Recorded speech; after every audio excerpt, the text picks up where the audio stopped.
Hello friends, welcome to UPSC Niti. यह है हमारा डेली क्विज फॉर यूपीएससी और आज है 2 अप्रैल 2017।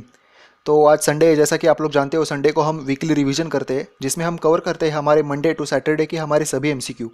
सो स्टार्ट करते हैं। लेकिन उससे पहले एक डिस्क्लेमर देना चाहूँगा, हमारा रेगुलर वही कि इस पर्टिकुलर वीडियो में हम सिर्फ और सिर्फ क्वेश्चन एंड आंसर्स कवर करेंगे, इसमें एक्सप्लेनेशन नहीं देंगे। अगर आपको किसी भी क्वेश्चन का एक्सप्लेनेशन चाहिए हो तो हमने वीडियो की लिंक जो है हमारे डिस्क्रिप्शन में डाल दी है, आप वीडियो देख के एक्सप्लेनेशन देख सकते हैं। क्योंकि अगर इस वीडियो में हम एक्सप्लेनेशन देंगे तो वीडियो जो है वो बहुत लंबा खींच जाएगा। ऑलरेडी ये 45 मिनट्स तक चलता है और रिवीजन वीडियो के पीछे हमारा सिर्फ यही मकसद है कि रिवीजन अच्छे से करनी है और जो क्वेश्चन आंसर्स हमारे फर्स्ट ट्राई में आपको हमें थोड़े से कठिन लगे थे उन्हें इस बार जो है वो सही करना है। ओके, सो स्टार्ट करते हैं हमारा आज का रिवीजन वीडियो का first day, that is 27 March 2017। Okay, so first question is choose the correct statement about central board of excise and customs. तो सीबीईसी जो है उसके बारे में करेक्ट स्टेटमेंट हमें बताना है। So first is CBEC is renamed as central board of indirect taxes and customs. मतलब इसका नाम जो है वो चेंज कर रहे हैं, ऐसा ये स्टेटमेंट है आफ्टर गेटिंग लेजिस्लेटिव अप्रूवल। तो फर्स्ट स्टेटमेंट है। And next is for this purpose the central board of revenue act 1963 is expected to be amended. Alright, मतलब इसका नाम चेंज करने वाले हैं और ये चेंज करने के लिए ये जो एक्ट है इसमें चेंज करने वाले हैं, ऐसा अमेंडमेंट करने वाले हैं, ऐसा हमारा फर्स्ट क्वेश्चन है। तो इसके दोनों स्टेटमेंट सही है, ये याद रखना है। जो एक्साइज हटा के यहाँ पे अभी इनडायरेक्ट टैक्सेस चेंज करने वाले, और ये क्यों करने वाले, तो जीएसटी के लिए, जीएसटी अच्छे से इंप्लीमेंट हो सके इसलिए चेंज कर रहे हैं। और इसके लिए नाम चेंज करने के लिए जो रेवेन्यू एक्ट था 1963 का उसमें चेंज कर रहे हैं।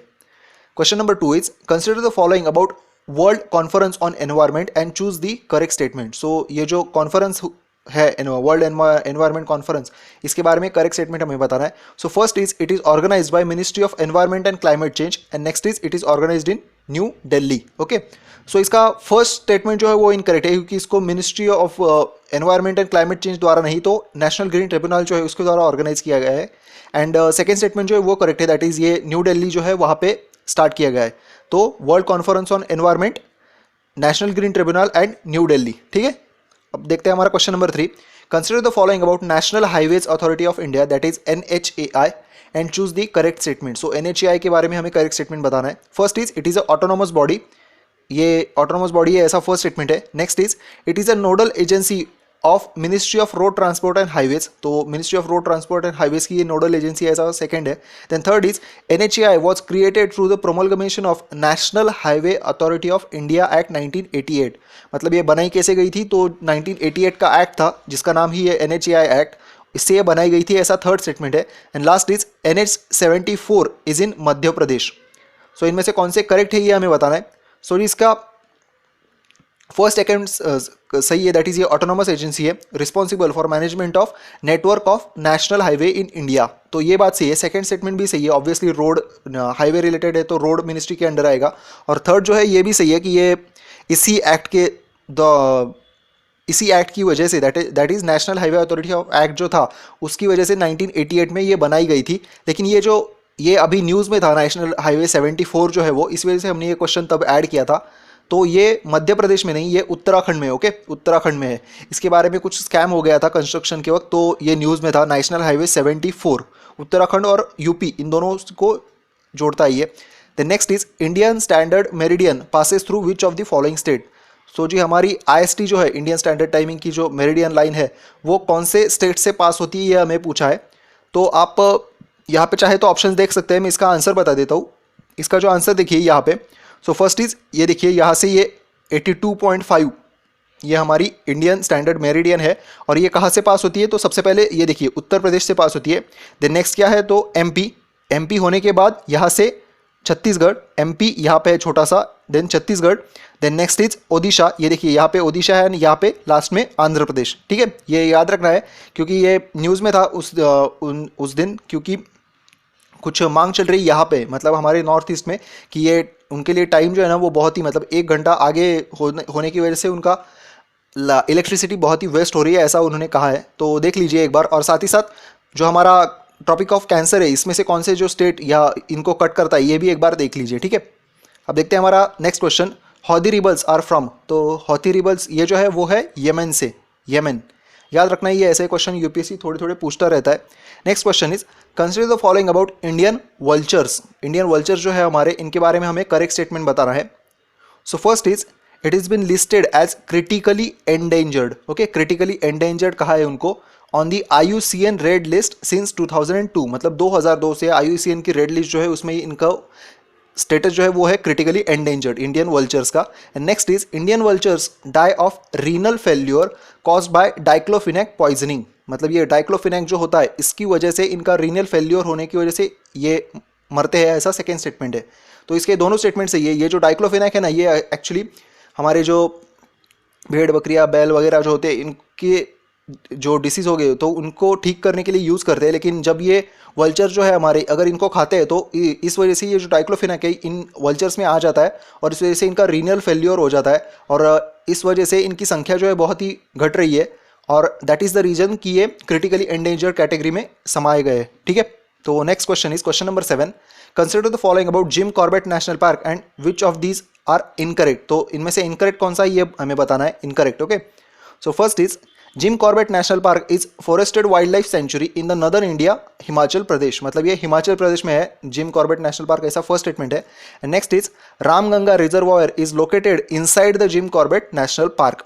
तो ये सेकेंड स्टेटमेंट जो है वो करेक्ट है, फर्स्ट जो है वो इनकरेक्ट है। सो हमें इनकरेक्ट पूछा है, इनकरेक्ट है। ये हिमाचल प्रदेश में नहीं, ये उत्तराखंड स्टेट में है और है ना पिछले लगभग 2-2.5 महीने से ये कंटिन्यूसली न्यूज़ में है। तो जिम कॉर्बेट नेशनल पार्क के बारे में जितना कुछ हो सके उतनी इन्फॉर्मेशन कलेक्ट कर लीजिए सो दैट ये आपको मेंस प्री में हेल्पफुल रहेगा। अब देखते हैं क्वेश्चन नंबर 8। एंडोसल्फान के बारे में क्या करेक्ट है ये हमें बताना है। एंडोसल्फान, ठीक है, एंडोसल्फान। तो first is endosulfan is acutely neurotoxic to both insects and mammals including human. मतलब ये न्यूरॉन्स के लिए टॉक्सिक होता है। कौन कौन से, तो इंसेक्ट्स के लिए, मैमल्स के लिए और मैमल्स में इंक्लूड किया है ह्यूमन को भी। मतलब ये एंडोसल्फान हमारे सब के लिए एक न्यूरोटॉक्सिक ऐसा काम करता है, ऐसा फर्स्ट स्टेटमेंट है। Next is it is enlisted in as carcinogenic agent. मतलब ये कार्सिनोजेनिक मतलब कैंसर करने वाला एजेंट है या नहीं ये हमें बताना है। तो इसका फर्स्ट स्टेटमेंट सही है लेकिन ये कार्सिनोजेनिक एजेंट नहीं होने की वजह से हमारा सेकेंड स्टेटमेंट जो है वो इनकरेक्ट है। ओके, अब देखते हैं हमारा question number 9। Consider the following statement. So first is assertion दिया गया है हमें, article 1 describes India as union of states rather than federation of state. Okay, ये याद रखना है, हमारे कॉन्स्टिट्यूशन में यूनियन ऑफ स्टेट कहा गया है या फिर फेडरेशन ऑफ स्टेट कहा गया है, ये हमें देखना है। नेक्स्ट इज रीजन क्या है इसका, तो Indian federation is not a result of agreement among the state, ऐसा इन्होंने रीजन दिया गया है। तो ये सही बात है कि हमारा जो आर्टिकल 1 है ना उसमें ऐसा ही कहा गया है कि यूनियन ऑफ स्टेट है ये, हमारा फेडरेशन ऑफ स्टेट नहीं है। मतलब अमेरिका की जो स्टेट है ना वो 50 स्टेट्स ने एक साथ आके ऐसे डिसाइड किया था कि हमें फेडरेशन बनाना है और इस वजह से यूनाइटेड स्टेट्स ऑफ अमेरिका ऐसा है। लेकिन हमारे यहाँ पे क्या है, तो हमारे यहाँ पे मतलब ऐसे ही खुद से डिसाइड किया कि हमारा जो सभी 29 स्टेट्स एंड 7 यूनियन टेरिटरी जो है वो यूनियन कहलाया जाएगा। सो फर्स्ट आर्टिकल सही है और ये क्यों है, तो ऐसे स्टेट ने आके नहीं डिसाइड किया, इस वजह से हमारा इंडियन फेडरेशन नहीं है। सो असर्शन एंड रीजन करेक्ट है और बोथ करेक्ट है, ए एंड आर जो है वो एक्सप्लेन करता है ए को। ठीक है, अब देखते हैं हमारा last question, which of what is Ugadi. So Ugadi क्या है, it is a new year's day for the people in Telugu and Kannada. मतलब जो तेलुगु और कन्नड़ लोग जो है उनके लिए न्यू ईयर्स डे होता है, ऐसा है ये उगाड़ी। ओके, अब देखते हैं हमारा questions from 28 March 2017। So first question is consider the following fact about pellet gun and choose the correct statement. So pellet guns के बारे में हमें करेक्ट स्टेटमेंट बताना है। So first is pellets are loaded with lead and once they fired they disperse into huge numbers, they don't follow a definite path। मतलब इनको lead use करते हैं यहाँ पे, लीड जो हमारे लीड बॉल्स होते हैं वगैरह उनको कुछ शेप होता है एंड ये ह्यूज नंबर में डिस्पर्स होते हैं जब भी इनको फॉलो ट्रिगर किया जाता है। एंड नेक्स्ट इज इनका कोई डेफिनेट पाथ नहीं होता है, ऐसा हमारा फर्स्ट स्टेटमेंट है। Next is the pellet can penetrate the skins soft tissue, मतलब हमारी स्किन की जो सॉफ्ट टिश्यू है इनको ये पेनिट्रेट कर सकता है, ऐसा थर्ड स्टेटमेंट सेकेंड स्टेटमेंट है।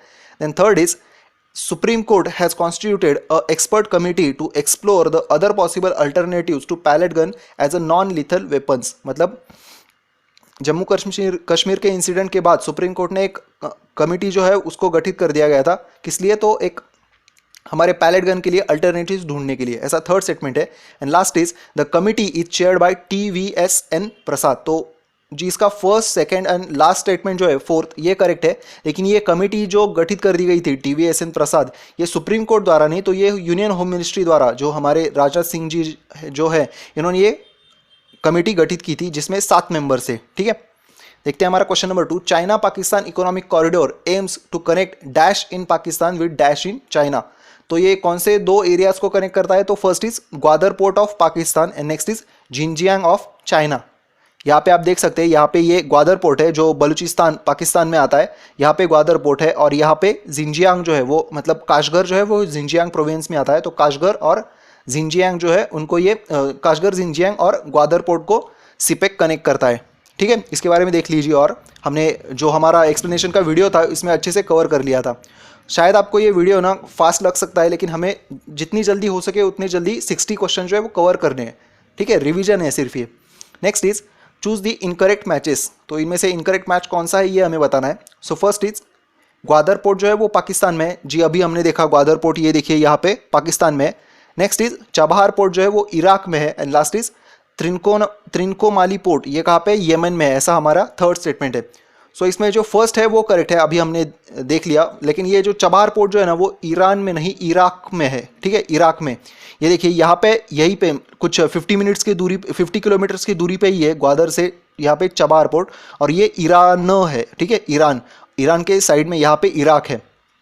और साथ ही ये जो त्रिनकोमाली पोर्ट है वो कहाँ पे? तो ये यमन में नहीं, ये श्रीलंका में है।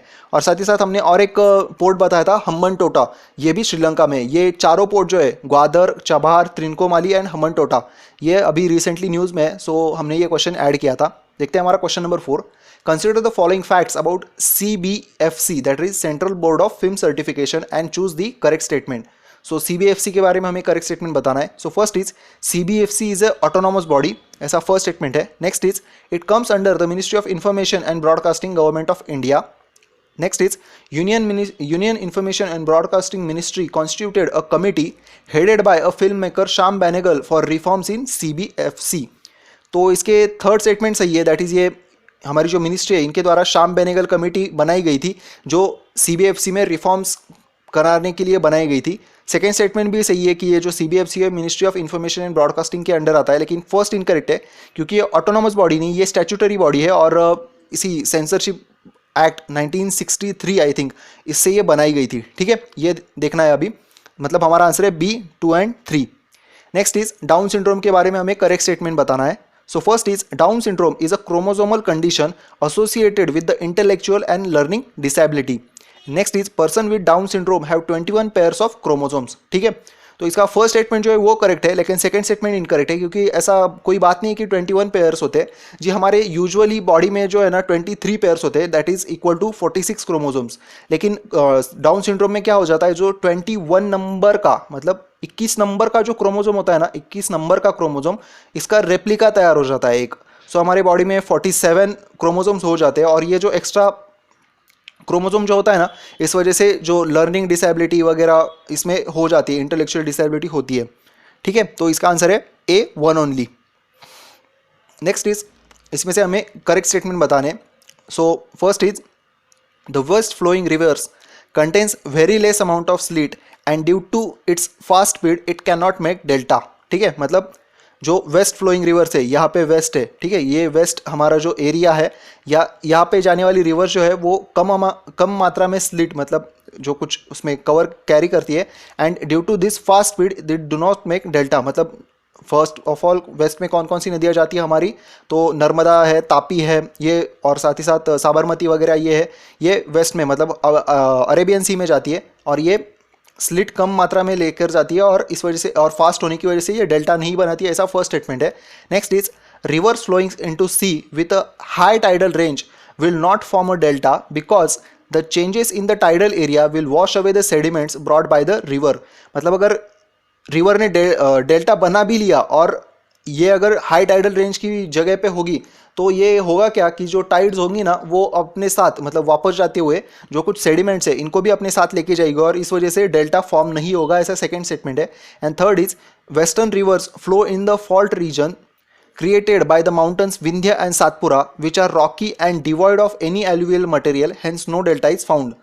मतलब जो वेस्टर्न रिवर्स है जो हमारी, वो ये माउंटेन्स विंध्या एंड सातपुरा की जो बनाई गई फॉल्ट रीजन है उनमें से फ्लो करती है। ये दोनों जो माउंटेन्स है वो रॉकी और डिवाइड होने की वजह से यहाँ पे कोई भी एलिवेटर मटेरियल ज़्यादा नहीं है और इसी वजह से डेल्टा फॉर्मेशन नहीं होता वेस्ट साइड पे, ऐसा थर्ड स्टेटमेंट है। ठीक है, तो इसके भी तीनों स्टेटमेंट सही है। आई होप कि इसके लिए और भी एक्सप्लेनेशन कोई ज़रूरत नहीं होगी। सो देखते हैं हमारा question number 7। Consider the following about national program for control of blindness. National program for control of blindness के बारे में हमें बताना है और इनमें से कौन से करेक्ट है ये बताना है। So first is National Program for Control of Blindness was launched in the year 1976 as a 100% centrally sponsored scheme. मतलब ये 1976 में लॉन्च किया गया था as a 100% centrally sponsored scheme. And next is as defined under the NPCB, a person unable to count fingers from a distance of 3 meter is categorized as blind in India. ठीक है, तो इसका first statement सही है, that is ये programme जो है वो 1976 में फुल्ली सेंट्रली स्पॉन्सर्ड स्कीम बनाया गया था।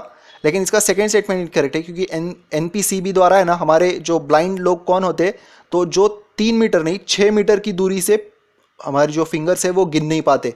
तो ये याद रखना है, 6 मीटर यहाँ पे है, 6 मीटर। और हमारी न्यूज़ ऐसी ही थी कि हम सोच रहे हैं कि इसको इंटरनेशनल स्टैंडर्ड जो है दैट इज़ इंटरनेशनल स्टैंडर्ड है 3 मीटर्स का, तो इसके अकॉर्डेंस हमें भी हमारी जो स्टैंडर्डाइजेशन करना है कि हम भी 6 मीटर से 3 मीटर पे आ जाए ऐसे। ठीक है, तो ये हो गया हमारा question number 7। Next is question number 8।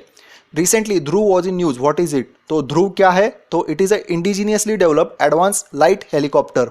ये हमारा डेवलप किया गया एक लाइट हेलीकॉप्टर है। Next question is consider the following about Udan and which of these are correct. So Udan के बारे में कौन सा करेक्ट है ये हमें बताना है।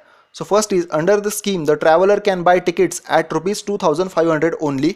And next is its objective of the scheme is उड़े देश का आम नागरिक। तो इसके दोनों स्टेटमेंट जो है वो सही है। उड़ान स्कीम के बारे में और एक क्वेश्चन आएगा, तो इसके बारे में हमने बहुत ही ज़्यादा एक्सटेंसिवली कवर कर लिया है। आई होप इसके बारे में अभी आपको मतलब कोई भी क्वेश्चन गलत नहीं होना चाहिए। Next is question number 10, that is last question. In the context of India fundamental rights include. तो फंडामेंटल राइट्स में क्या क्या इंक्लूड होता है? तो first is right against force labour. Force labour, जी हाँ, फोर्स लेबर जो है वो इंक्लूड होता है। Then next is protection of linguistic rights of minorities only. जी, ऐसा माइनॉरिटीज के लिए सिर्फ नहीं है ये। देन next is protection of religious rights of minorities only. जी, ऐसा भी नहीं है।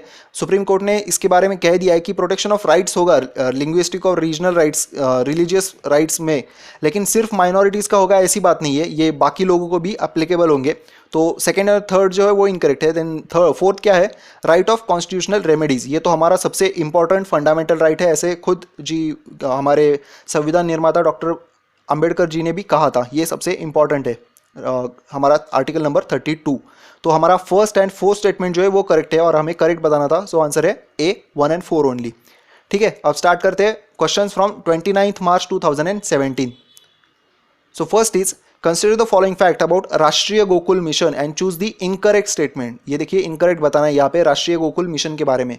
So first is Rashtriya Gokul mission aims to conserve and develop a indigenous breed in a focused and scientific manner. मतलब ये मिशन किस लिए स्टार्ट किया गया था? तो conserve and develop indigenous breed, हमारी जो इंडिया में जो ब्रीड्स पाई जाती है बैल वगैरह और हमारी मतलब जो कुछ दूध देने वाली जो कुछ ब्रीड है उनकी, तो इनको इंडिजीनियसली कंजर्व और डेवलप करना है, ऐसा ये, और साइंटिफिक मैनर में, ऐसा ये फर्स्ट स्टेटमेंट है। And next is indigenous cattle centres और गोकुल ग्राम्स are establish in this scheme. मतलब गोकुल ग्राम जो है वो इस स्कीम के तहत बनाए गए हैं। And third is new breeds are propose to be develop at these centres. ऐसा कहा गया है कि ये जो गोकुल ग्राम्स है यहाँ पे न्यू ब्रीड्स जो है वो बनाने वाले हैं। And next is it is a sub mission under national livestock mission.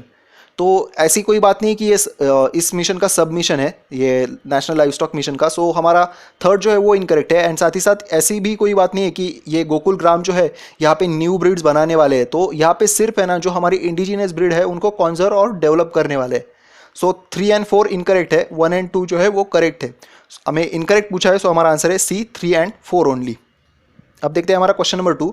First ever integrated automatic aviation metrological system that is IAAMS is inaugurated at. तो इसका इनॉग्रेशन जो है वो कहाँ पे हुआ था?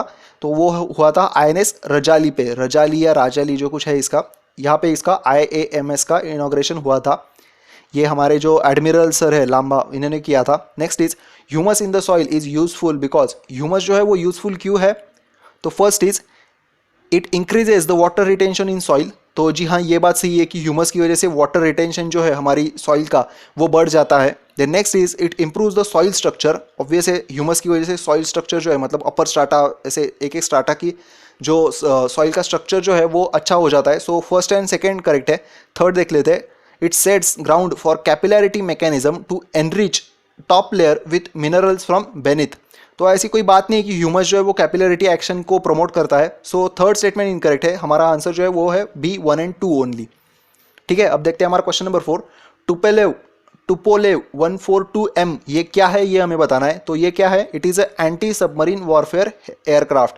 ये याद रखना है, ये ना ऐसे क्वेश्चन पूछ लिए जाते हैं कि ये क्या है वगैरह।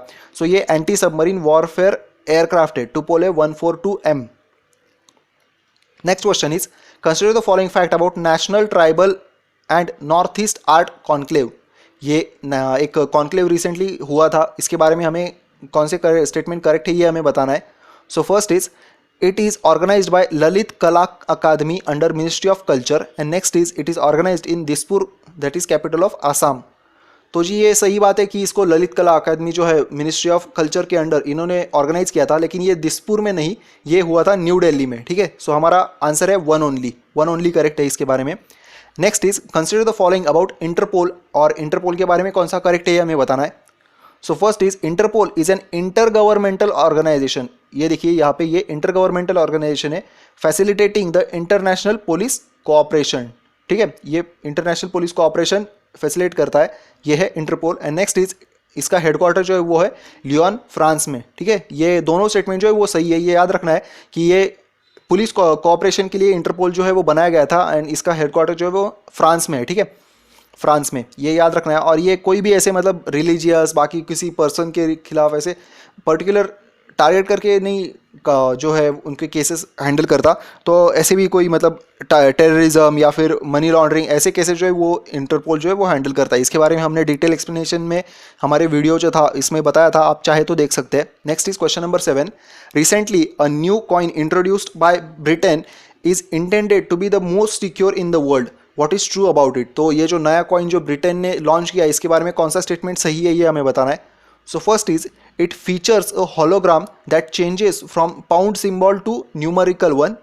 तो ये बात सही है कि इसमें एक हॉलोग्राम, जो हमारा हॉलोग्राम सिस्टम होती है ना, कि आप अगर ऐसे कॉइन को थोड़ा सा टेढ़ा करेंगे तो इसमें ऐसे चेंजेस आ जाते हैं। वो कौन सा चेंज होता है? तो पाउंड सिंबल को न्यूमेरिकल 1 से चेंज करता है। ये फर्स्ट स्टेटमेंट सही है।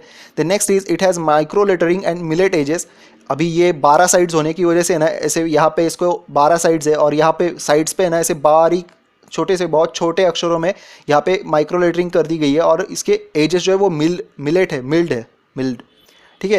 And next is it has 12 sides and it is intended to the most secure coin in the world. तो इसके तीनों स्टेटमेंट सही है। इसके बारे में हमने ना रेगुलर वीडियो में इमेज वगैरह डाल के अच्छे से बताया था, आप चाहे तो वो देख सकते हैं। अब देखते हैं हमारा question number 8। Consider the following about Debbie and which of these are correct. So Debbie क्या है?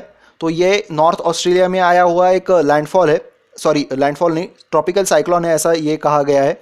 नॉर्थ ऑस्ट्रेलिया में आया हुआ डेबी ट्रॉपिकल साइक्लोन है। And next is cyclones are formed over the north Atlantic ocean and north east Pacific ocean. ठीक है, तो हमने ये बताया था कि ये न्यूज़ जो है वो हमारे लिए इंपॉर्टेंट नहीं है, लेकिन ये जो है ना ये बात हमारे लिए इंपॉर्टेंट है कि ये साइक्लोन, हरिकेन्स और साथ ही साथ बाकी क्या होता है, hurricanes, tropical cyclones and cyclones, तो इनमें से कौन सा करेक्ट है ये हमें बताना है। मतलब ये नाम कहाँ से ये, तो इसका फर्स्ट स्टेटमेंट सही है, सेकंड इनकरेक्ट है क्योंकि ये साइक्लोन्स जो है ना, ये देखिए यहाँ पे साइक्लोन्स कहाँ पे आते हैं? इस रीजन में, मतलब हमारा जो हमारा यहाँ पे महासागर जो है यहाँ पे और ऑस्ट्रेलिया के नॉर्थ ईस्ट रीजन में। लेकिन हमने क्या कहा था? साइक्लोन के north Atlantic ocean and north east Pacific, north east Pacific नहीं है ये। ठीक है, so north east Pacific, north east यहाँ पे हो जाता है। यहाँ पे साइक्लोन नहीं आते, यहाँ पे ये ट्रॉपिक्स आते हैं। सॉरी मैं यहाँ पे देखता हूँ और एक। ठीक है, तो ये हो गया हमारा। अब देखते हैं question number 9। Which of the following statement is are correct about regarding the governor. So governor के बारे में कौन सा करेक्ट है ये हमें बताना है। So first is the governor office is employment under the central government. Next is it is an independent constitutional office. Third is he is subordinate to the central government as he holds the office during the pleasure of president of India. Next is he has no fixed tenure of office and no security of tenure. ठीक है, तो इसका देखिए first statement incorrect है क्योंकि ऐसी कोई बात नहीं है कि ये सेंट्रल गवर्नमेंट के अंडर एम्प्लॉयड होते हैं, सो फर्स्ट इनकरेक्ट है। सेकंड ये बात जो है वो करेक्ट है, दैट इज इनको इंडिपेंडेंट कॉन्स्टिट्यूशनल ऑफिस होता है, दैट सेकंड स्टेटमेंट जो है वो करेक्ट है। थर्ड भी इनकरेक्ट है क्योंकि ये ऐसी कोई बात नहीं है कि ये सबॉर्डिनेट है कि सेंट्रल गवर्नमेंट के अंडर, सो थर्ड इनकरेक्ट है। एंड लास्ट जो है वो भी करेक्ट है कि इनको सिक्योरिटी नहीं होती है हम अपने टेन्योर की, राष्ट्रपति की मर्जी डिपेंड करती है इनको, मतलब कब तक ये अपनी पोस्ट पे जायज़ रहेंगे ठीक है। सो सेकंड एंड फोर्थ जो है वही स्टेटमेंट करेक्ट है। देखते हैं हमारा last question, allocation of seats in Rajya Sabha, ये कौन से स्केड्यूल में आता है, राज्यसभा की सीट एलोकेशन कौन से स्केड्यूल में आता है हमारे कॉन्स्टिट्यूशन में, तो ये है फोर्थ स्केड्यूल में ठीक है। इसके बारे में देख लीजिए, जो हमारे 12 स्केड्यूल है उनके बारे में अच्छे से रट लीजिए, ये हो सकता है कि लगभग आते ही है ये यूपीएससी में क्वेश्चंस। तो अब देखते हैं हमारे questions from 30 March 2017। I am so sorry, आपको लग रहा होगा बहुत फास्ट हो रहा है, लेकिन जी हमें 50 मिनट में जल्दी से ये ख़त्म करना है ठीक है, रिवीजन ही ये है। सो सुनामी के बारे में यहाँ पे हमें सही स्टेटमेंट जो है वो बताना है सुनामी के बारे में। So first is tsunami is also known as seismic sea wave, seismic sea wave. Next is it is a series of wave in a water body caused by displacement of large volume of water generally in ocean or in large lakes ठीक है। and next is earthquake, volcanic eruptions and other underwater explosions and other disturbances above or below the water all have the potential to generate tsunami। तो इसके तीनों statement सही है, that is ये tsunami जो है इसको सिस्मिक सी वेव इस नाम से भी जाना जाता है। देन नेक्स्ट इज ये जो है सेकंड स्टेटमेंट ये भी सही है कि ये सीरीज ऑफ वेव होती है और ये ओशियन और लार्ज लेक जो है वहाँ पे जनरेट हो सकती है। और ये इसमें और हमारी रेगुलर वेव्स में फ़र्क क्या है, तो ये डिस्प्लेसमेंट ऑफ वाटर होता है और हमारी जो रेगुलर वेव जो होती है वो ग्रेविटेशनल पूल की वजह से बनाई जाती है।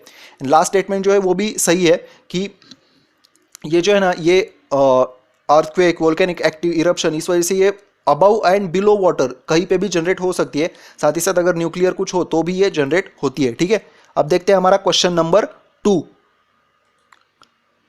सो हमारा सेकंड स्टेटमेंट है भारत स्टेज इमिशन स्टैंडर्ड जो है दैट इज हमारे बीएस स्टैंडर्ड्स, उनको कौन सेट करता है, तो ये सेट कर दिए जाते हैं सेंट्रल पोल्यूशन कंट्रोल बोर्ड द्वारा ठीक है, सीपीसीबी द्वारा ये बनाए जाते हैं। Next is question number 3, economic justice जो है हमारा जो कॉन्स्टिट्यूशन में कहाँ पे मेंशन किया गया है, ये हमारा स्टेटमेंट है। सो इकोनॉमिक जस्टिस प्रियम्बल में मेंशन किया है, देन फंडामेंटल राइट्स में है एंड डीपीएसमी में है। तो ये कहाँ पे ये हमें बताना है, तो इसका आंसर है दैट इज प्रियम्बल में है, ये प्रियम्बल में डायरेक्टली ऐसी लाइन है। एंड नेक्स्ट इज जो हमारा डीपीएसपी है इसमें भी ये 38 नंबर के आर्टिकल में प्रोवाइड किया गया है, ये मतलब 1 एंड 3 जो है ये इसका आंसर है okay, C B that is 1 and 3। Next is body hills जो है वो कहाँ पे, ये हमारा क्वेश्चन है। बॉडी हिल्स जो है ना वो रिसेंटली बहुत ज़्यादा न्यूज़ में है बिकॉज ऑफ वो आईएनओ जो है हमारी न्यूक्लियर नहीं सॉरी इंडियन न्यूट्रिनो ऑब्जर्वेटरी, इस वजह से ये न्यूज़ में है। तो ये है तमिलनाडु में ठीक है, ये याद रखना है। और तमिलनाडु में भी कहा है ये थेनी डिस्ट्रिक्ट में, थेनी जो है वो कर्नाटका नहीं केरल और तमिलनाडु के बॉर्डर पे है, body hills Theni district Tamil Nadu. Next is question number 5, consider the following about mental health care bill 2016, और इसमें से कौन सा करेक्ट है ये हमें बताना है। So first is a mental health care bill ensures every person has a right to access mental health care, right to access mental health care and treatment from health services funded by government only when they possess a below poverty line card। मतलब ये available होगा as a right to access mental health care service इस form में। और अगर कब ये आप कोई भी व्यक्ति ले सकता है ये राइट अपना, तो अगर उनके पास बिलो पॉवर्टी लाइन कार्ड हो तो ही, और ये फंड कौन करता है, तो central government. Next is government. And next is it is decriminalises the suicide and it recognises it is done under the several mental stress. मतलब इस जो ये बिल है इसने हमारा जो सुसाइड है इसको डिक्रिमिनलाइज कर दिया है, ऐसा सेकंड स्टेटमेंट है। सो इसका सेकंड स्टेटमेंट जो है वही सिर्फ करेक्ट है, ये फर्स्ट इनकरेक्ट है, क्योंकि ऐसी कोई बात नहीं कि ये बिलो पॉवर्टी लाइन अगर आपके पास कार्ड हो इस व्यक्ति के पास तो ही इसको मेंटल हेल्थ केयर फैसिलिटी जो है वो प्रोवाइड कर दी जाएंगी। सो फर्स्ट इनकरेक्ट है, सेकंड जो है वो करेक्ट है। ये देख लीजिए हमारे रेगुलर वीडियो में हमने इसको बहुत ही अच्छे से कवर कर लिया है, मेंटल हेल्थ केयर बिल जो है वो। और अभी यूपीएससी जो है ना वो ऐसे बिल जो है वो मेंस में भी पूछता है, सो देख लीजिए। Next is according to Indian metrological department which of the following defines heat wave. So heat wave जो है वो क्या है, ये आईएमडी के अनुसार ये हमें बताना है। सो इसका फर्स्ट एंड थर्ड स्टेटमेंट जो है वो करेक्ट है, सेकंड इनकरेक्ट है, ये हम स्टेटमेंट देख लेते हैं। When maximum temperature of a station reaches at least 40 degree Celsius for plains. Okay, plains में अगर 40 डिग्री सेल्सियस के ऊपर चला जाता है तो हीट वेव कहलाता है IMD के अनुसार। Next is when maximum temperature of station reaches at least 30 degree Celsius for hilly region, मतलब प्लेन्स में 40 डिग्रीज और हिली रीजन में 35 डिग्रीज ऐसा टेम्परेचर जो है वो होना चाहिए, तभी इसको हीट वेव कहा जाता है। ठीक है, अब देखते हैं question number 7। Consider the following facts about world environmental education congress WEEC 2017 and which of these are correct. So ये इसके बारे में करेक्ट स्टेटमेंट हमें बताना है। तो ये जो 9th एडिशन है इसका, 9th WEEC, और ये कहाँ पे होने वाला है, तो वैंकूवर कनाडा में 2017 में ये होने वाला है, ऐसा हमारा फर्स्ट स्टेटमेंट है। एंड नेक्स्ट इज इसका जो थीम है वो क्या है, तो culture environment weaving new connections. तो इसके दोनों स्टेटमेंट सही है। ये वैंकूवर कनाडा में होने वाला है 2017 में, सितंबर 2017 में, ये इसका 9th एडिशन होगा और इसका जो थीम ये है culture environment weaving new connections. तो ये देख लीजिए, हमने इस पे कहा था कि अगर हो सकता है कि इस पे ऐसे भी पूछा जाए, तो इसके बारे में अपने कुछ पॉइंट्स है ना वो बना के रखिए, और इसके बारे में भी हमने हमारे रेगुलर वीडियो में डिटेल एक्सप्लेनेशन किया था, वो देख लीजिए। ये इनमें से कौन सा करेक्ट है ये हमें बताना है। पहले ही बता देता हूँ, ये सारे करेक्ट है और ये हम जानबूझ के ना यहाँ पे सारे करेक्ट बताते हैं, क्योंकि है ना अगर इनकरेक्ट हो गया है ना तो एग्जाम में हम वही याद आता है। सो इस वजह से अगर ये कुछ फेस्टिवल्स हो गए तो ये हम अक्सर करेक्ट ही बताते हैं, लेकिन ये बात भी नहीं कि हमेशा ही करेक्ट बताएंगे। तो ये देखिए, ये उगड़ी या उगाड़ी जो है वो कहाँ पे सेलिब्रेट किया जाता है, आंध्र प्रदेश, कर्नाटका एंड तेलंगाना। तो नेक्स्ट इज गुड़ी पाड़वा जो है वो कहाँ पे, तो महाराष्ट्र में सेलिब्रेट होता है। पोंगल कहाँ पे सेलिब्रेट होता है, Andhra Pradesh, Telangana, Tamil Nadu and Karnataka. And last is Shigmo जो है वो गोवा में सेलिब्रेट होता है। ओके, ये फेस्टिवल्स देख लीजिए, यूपीएससी पूछता है इनके बारे में। Next is 9th question, the parliament of India acquires the power to legislate on any item of state list in the national interest if the resolution to that effect is passed by। मतलब हमारा जो parliament है, central government मतलब parliament, वो state list पे कोई कानून बना सकता है कौन सी कंडीशंस पे, तो वो कंडीशंस हमने हमारे जो रेगुलर वीडियो था इसमें बता दी थी। इसमें से जस्ट एक जो हमारा आंसर था वो देख लेते। अगर राज्यसभा ने मेजॉरिटी से नॉट लेस देन 2/3, राज्यसभा ने 2/3 मेजॉरिटी से अगर कोई बिल जो है वो पास कर दिया तो ही पार्लियामेंट स्टेट लिस्ट पे एक्ट जो है वो बना सकता है। ठीक है, अब देखते हैं question number 10, zero tolerance policy. ये न्यूज़ में था और ये किससे रिलेट करता है, जीरो टॉलरेंस पॉलिसी। तो ये रिलेट करता है zero tolerance against corruption. Alright, corruption के अगेंस्ट है ये। सो अब देखते हैं हमारे question from 31 March 2017। So 31 March के क्वेश्चन। First is India's longest road tunnel to be dedicated to nation, it is in. तो ये कहाँ पे है, जम्मू कश्मीर में। अभी ये आज ही डेडिकेट हो गया, होना है अभी, मतलब 2 अप्रैल को। तो ये है जम्मू कश्मीर में, इसको हमारे PM जो है वो डेडिकेट करेंगे। नेक्स्ट इज ये निक्षय क्या है, निक्षय क्या है, तो ये है web based platform for monitoring tuberculosis patient. Web based platform है ये TB पेशेंट के लिए। ठीक है, निक्षय याद रखना है ये। Question number 3, smart India hackathon 2017 is organised by. तो ये किसके द्वारा ऑर्गेनाइज किया गया है, तो ये है ministry of human resource and development. साथ ही साथ इसके बहुत ज़्यादा जो मतलब इनको एसोसिएट जो है वो है, इनमें कौन कौन से है, तो AICT, नेक्स्ट इज नेस्कॉम है और रामभाऊ मालगी ऐसी कोई इंस्टीट्यूट है, वो इसने तीनों ने मिलकर ये ऑर्गेनाइज किया गया है। अब देखते हैं हमारा question number 4, consider the following facts about Indian council of medical research and choose the correct statement. ये भी जो है ना ये हैकेथॉन में है, इसको मतलब ये प्रीमियर पार्टनर है इसका हैकेथॉन का, Indian council for medical research. तो इसके बारे में कौन सा करेक्ट है ये हमें बताना है। First is ICMR is an apex body in India for formulation and coordination promotion of biomedical research. It is one of the oldest and largest medical research bodies in the world. ठीक है, ये first statement है, मतलब ये apex body किस लिए, to formulation coordination promotion of biomedical research. और साथ ही साथ ICMR जो है वो एक दुनिया की ओल्डेस्ट और लार्जेस्ट बॉडी में से एक है, ऐसा फर्स्ट स्टेटमेंट है। Next is it comes under ministry of health. And last is ये जो बॉडी है इसकी गवर्निंग काउंसिल जो है इसका गवर्निंग बॉडी को अध्यक्ष कौन होते हैं, तो हमारे यूनियन हेल्थ मिनिस्टर, ऐसा थर्ड स्टेटमेंट है। तो तीनों स्टेटमेंट से ये ICMR जो है ना वो 1911 में बनाई गई थी। ये एपेक्स बॉडी है बायोमेडिकल रिसर्च के लिए। इस अभी ऑब्वियस है कि मेडिकल की कुछ बात है तो ये family health and family welfare में आएगा। और ये एक बात है कि इसकी जो गवर्निंग बॉडी जो होती है काउंसिल की, इसको हेड करते हमारे जो यूनियन हेल्थ मिनिस्टर है वो। ठीक है, देखते हैं हमारा question number 5। Consider the following fact about SEZ and choose the incorrect statement. So SEZ के बारे में इनकरेक्ट स्टेटमेंट बताना है। So first is SEZ is an area in which business and trade laws are different from the rest of the country. मतलब SEZ में trade और business laws जो है वो बाकी देश से अलग हो सकते हैं, ऐसा फर्स्ट स्टेटमेंट है। And next is SEZ are located within the country's national border. ठीक है, तो इसके दोनों स्टेटमेंट सही है, इस वजह से इनकरेक्ट पूछा है तो कोई भी आंसर इसका इनकरेक्ट नहीं है। ठीक है, डी है आंसर इसका। क्वेश्चन नंबर 6, द उड़ान फोकसेस मेनली ऑन।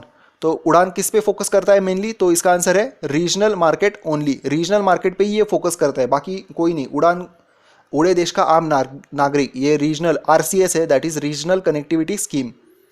ठीक है, then question number 7, which of the following about social security benefit are correct. तो जो हमारी सोशल सिक्योरिटी बेनिफिट जो है उसके बारे में कौन सा करेक्ट है ये हमें बताना है। So first is EPFO, the employees provident fund organisation central board of trustees decided to extend the social security benefit to unorganised workers. मतलब इसमें अभी अनऑर्गेनाइज वर्कर जो है वो भी इंक्लूड कर दिए गए, ऐसा फर्स्ट स्टेटमेंट है। And next is EPFO comes under ministry of finance. तो ये इसका फर्स्ट स्टेटमेंट सही है कि अभी ये आशा आंगनवाड़ी जो होती है वो आशा वर्कर्स वगैरह, इनको भी इसमें अभी अनऑर्गेनाइज सेक्टर के वर्कर को भी इसमें इंक्लूड कर दिया गया है। सो फर्स्ट स्टेटमेंट जो है वो करेक्ट है, लेकिन इसका सेकंड इनकरेक्ट है क्योंकि ये मिनिस्ट्री ऑफ फाइनेंस के अंडर नहीं, ministry of labour and employment के अंदर आता है। ठीक है, अब देखते हैं हमारा question number 8। Recently VPM 1002 was in news, it is related to. तो ये VPM 1002 जो है वो TB से रिलेट करता है, TB। ओके, याद रखना है VPM 1002 TB। Next question is equal pay for equal work, ये हमारे कॉन्स्टिट्यूशन में कहाँ बताया गया है equal pay for equal work. तो ये है आर्टिकल 39 में, और अगर स्पेसिफिकली कहा जाए तो आर्टिकल 39 के D जो सेक्शन है उसमें, article 39 article number section number D। तो question number 9, equal pay for equal work. Last statement, last question for that day is consider the following statement. So first is the Rajya Sabha has no power either to reject or amend money bill. तो ये बात सही है, राज्यसभा जो है वो reject भी नहीं कर सकती और अमेंड भी नहीं कर सकती मनी बिल को। तो फर्स्ट स्टेटमेंट सही है। Next is Rajya Sabha can not vote on demand for grants. तो डिमांड फॉर ग्रांट्स पे राज्यसभा वोट नहीं कर सकती। Last is Rajya Sabha can not discuss the annual financial statement. So first जो है वो करेक्ट है, हमने बता दिया। सेकंड जो है वो भी करेक्ट है कि इस पे वोट नहीं कर सकती। ओके, वोट नहीं कर सकती डिमांड फॉर ग्रांट्स पे, इसको ये मतलब एक्सेप्ट ही करना होता है डिमांड फॉर ग्रांट जो है वो। सेकंड स्टेटमेंट भी सही है, लेकिन थर्ड इनकरेक्ट है क्योंकि ये annual financial statement that is हमारा जो बजट होता है ना, इस पे राज्यसभा डिस्कशंस कर सकती है, रिकमेंडेशंस भी भेज सकती है, लेकिन ये लोकसभा पे डिपेंड करता है कि इसको ये रिकमेंडेशंस एक्सेप्ट करने हैं या नहीं। तो हमारा 1 और 2 करेक्ट है, 3 जो है वो इनकरेक्ट है। ऑलराइट, सो B ये है आंसर 1 और 2। अभी देखते हैं हमारे question from the last day that is 1 April 2017। So start करते हैं हमारे फर्स्ट क्वेश्चन। सो हमारा जो DPSP में जो एक आर्टिकल है उसके बारे में ये, to organise agriculture animal husbandry and modern lines and prohibit slaughter of cow calves and improve their breed, which of the following is correct about it. मतलब इस आर्टिकल के बारे में नीचे से जो स्टेटमेंट दिए इनमें से कौन सा करेक्ट है ये हमें बताना है। So first is it is related to article number 44। Next is it is a Gandhian ideology principle. And last is it was added in constitution by 86th amendment act 2002। तो जी इसका फर्स्ट स्टेटमेंट इनकरेक्ट है क्योंकि ये number 44 नहीं, 44 number का जो article है ना वो यूनिफॉर्म सिविल कोड से रिलेट करता है। सो 44 नहीं, ये 48 नंबर का है ये। नेक्स्ट इज ये गांधीयन आइडियोलॉजी का प्रिंसिपल, ये सेकंड स्टेटमेंट सही है। First incorrect, second correct, and third जो है वो भी इनकरेक्ट है क्योंकि ऐसा कोई बात नहीं है कि ये बाद में ऐड किया गया था 2002 में, ये पहले से ही कॉन्स्टिट्यूशन में है। ठीक है, सो हमारा आंसर है C that is only 2। Next question is which of the following are incorrectly matched. So इनमें से कौन से इनकरेक्टली मैच है। ये तीनों जो है वो रिसेंटली न्यूज़ में थे, तीनों जो रिजर्वायर सेंचुरी जो है वो। So first is Kanha tiger reserve, ये मध्य प्रदेश में है। Next is Kaundinya wildlife sanctuary, ये ओडिशा में है। And last is Manas wildlife sanctuary, ये असम में है। सो इनमें से कौन से इनकरेक्टली मैच है, तो ओनली जो सेकंड जो है ना ये कौंडिन्या वाइल्ड लाइफ सेंचुरी, ये ओडिशा में नहीं, ये आंध्र प्रदेश में है। ठीक है, मतलब कान्हा जो है वो मध्य प्रदेश में है एंड मानस जो है वो असम में है। मानस आप जानते होंगे असम में है, ये वन हॉर्न राइनोस के लिए बहुत ही फेमस है। ठीक है, अब देखते हैं हमारा question number 3। Which of the following river flows through Arunachal Pradesh. So Arunachal Pradesh से कौन सी रिवर बहती है। First is Barak, second is Lohit and third is Subansiri. तो इसका सेकेंड और थर्ड जो है दैट इज़ लोहित और सुबनसिरी जो है ये अरुणाचल प्रदेश से बहती है। बराक जो है वो मेघालय वगैरह इससे जाती है, मतलब आसाम मणिपुर से ये ओरिजिनेट होके मेघालय से जाके आसाम में फिर हमारा जो बांग्लादेश है वहाँ पे जाती है बराक। ठीक है, so second and third statement जो है वही, सेकेंड एंड थर्ड जो रिवर है वही यहाँ से पास होती है। और ये भी देखना ये सुबनसिरी है। ठीक है, और एक रिवर है जो वेस्ट बंगाल में, इसको कुछ सुवर्ण रेखा इस नाम से जाना जाता है, तो इसमें कंफ्यूज नहीं होना है। ठीक है, अब देखते हैं हमारा question number 4, choose the correct statement from following. तो first is a cabinet approve a motor vehicle amendment bill 2016 that provides for linking of driving licence and vehicle registration with Aadhaar based platform. मतलब इस bill में ऐसा प्रावधान कर दिया गया है कि अगर आपको किसी को लाइसेंस चाहिए हो तो ये भी अब आधार से कनेक्ट करना होगा, ऐसा फर्स्ट स्टेटमेंट है। And next is a motor vehicle act 1988 is a 30 years old instrument which had not kept the pace with the change of dynamic of road transport and information technology।